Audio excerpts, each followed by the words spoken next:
after pollination process, either by natural pollination or by artificial pollination process. So, the final step which leads to the formation of seeds is the fertilization process. So, fertilization means the fusion of male and female gametes. So, here what is the specificity or what is the significance of double fertilization, where we can observe, in which type of plants we can observe double fertilization means this is a special mechanism that is observed in only in the angiosperms. No other plant species will exhibit double fertilization. So, here fertilization is taking place twice. So, that is why we call it as double fertilization, in which male gamete will fuse with female gamete to produce zygote. As we know that male gamete is haploid, female gamete is also haploid, resulting into zygote which is diploid in condition. And this is a first fusion where we call it as a first fertilization or syngamy process. We call this as syngamy process.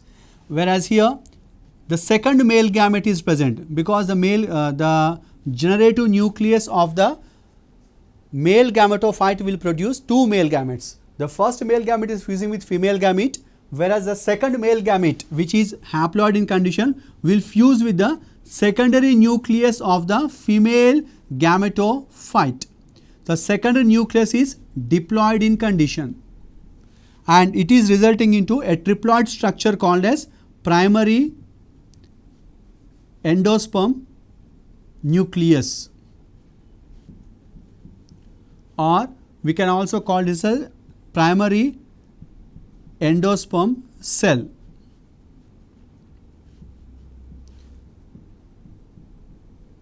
Here one set of chromosomes and two set of chromosomes, that means total of 3 sets of chromosomes are fused. So, we call it as triple fusion, resulting into a triploid structure, that is primary endosperm nucleus. So, here 2 times of fusion is taking place, that is why we call it as a double fertilization process, which is unique to the angiospermic plants.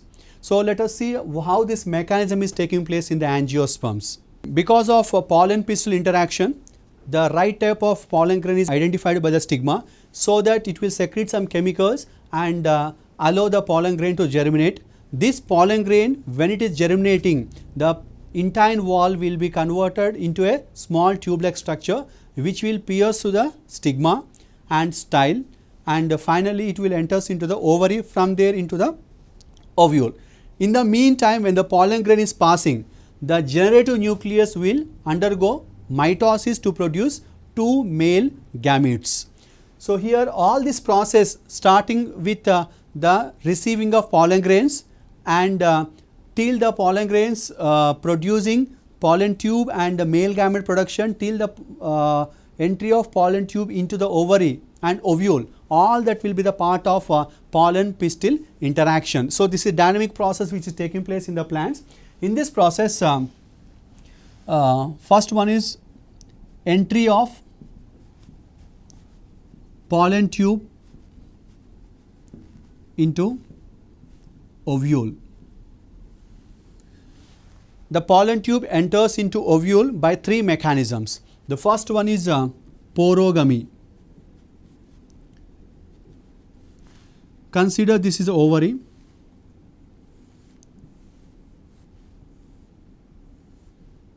This is embryo sac. So, this is chalaza, micropyle, funicle like. So, the pollen tube enters into the ovule. This is a pollen tube. The pollen tube enters into ovule through micropyle directly. So, this mechanism is called as porogamy. This is most common type, can be seen in examples like hibiscus and otilia. The second one is chelazogamy.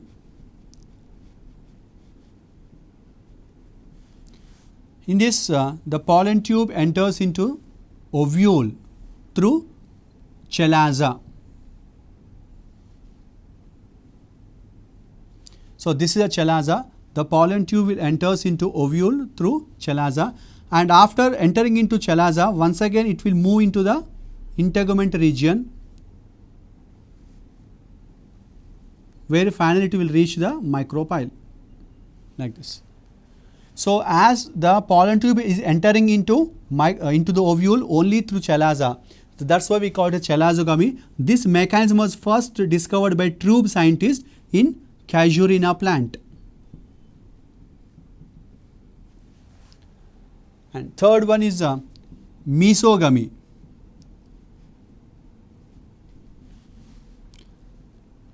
In mesogamy, the pollen tube enters into ovule either through integuments or through the integuments, or through the funicle like this. This type of mechanism is called as a mesogamy. This can be seen in Cucurbita species. So likewise, the pollen tube enters into ovule either of these three mechanisms, either by porogamy, chalazogamy, or by mesogamy process. But in all of them, one common character if you could observe, finally the pollen tube is coming to micropyle only. In all of them, finally the pollen tube is coming to micropyle. From there, the pollen tube will enter into the embryo sac. Entry of pollen tube into embryo sac. Here, finally, as I said that the pollen tube is coming to the micropyle, the pollen tube will enter into embryo sac only through micropyle. Only through the micropyle. Once it is coming to the edge of this embryo sac, so as we had discussed that the filiform apparatus which is present in the synergids will direct the movement of pollen tube into the embryo sac. So here the next one is entry. In the entry process, what happens, the pollen tube will enters into the embryo sac either piercing through one of the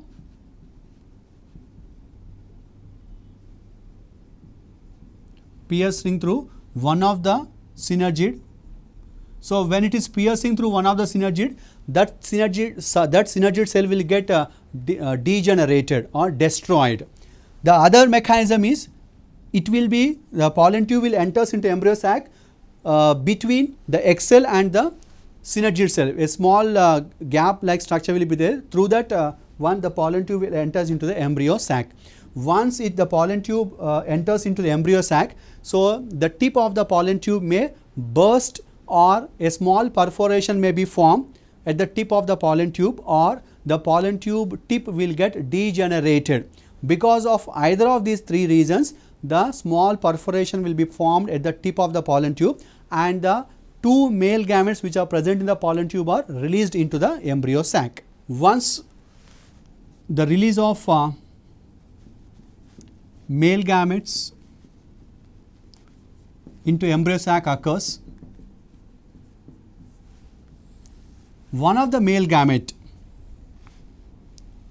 so this is one egg cell we can consider, and this is a synergid cell. So why I am showing only one synergid cell means because one of the synergid had got already been destroyed. So this is a pollen tube.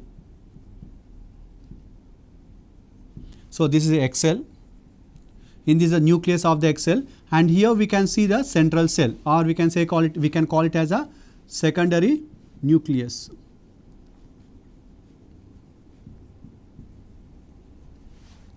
When the two male gametes are released, these are the two male gametes, one of the male gamete will move towards the egg cell and other male gamete will move towards the secondary nucleus, and the one which is moving towards the egg cell, so that will get fused with the nucleus of the egg cell.